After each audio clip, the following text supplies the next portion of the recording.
This case is called the State of Minnesota versus Derek Chauvin. This case is not called the State of Minnesota versus the police. In your closing argument, you said that this case is not the state of Minnesota versus the police. What did you mean by that? This was not policing. This is not what policing is about. And so to say that this would be a prosecution of police officers or policing in general would just simply be inaccurate, because that's not what they stand for. That's not what they do. All the politics aside, everybody at the end of the day is really in favor of good policing, and everybody should be opposed to bad policing. Even the bystanders call the police on the police.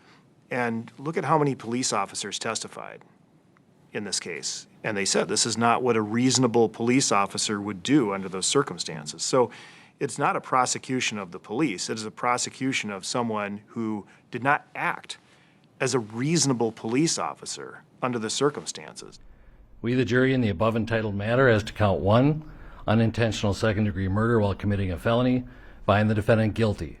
The first moment that you heard the word guilty, you thought what? I thought, incredible. I thought, thank God. I thought, fantastic.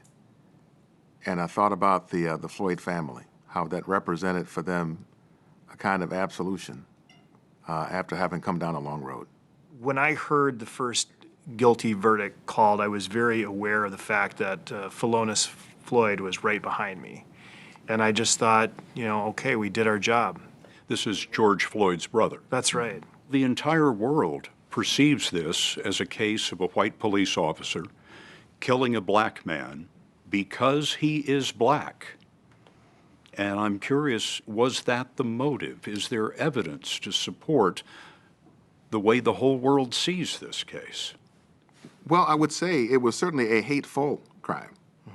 No question about that. Some of the calls I got from friends and colleagues of mine who happened to be white, who were in tears, they were in tears because they were aware as white people that this would never have happened to them. So was that Mr. Chauvin's motive? Who knows? There weren't any explicit or overt statements made, but most people do have a hard time believing that this would have happened to the typical white citizen in the state of Minnesota.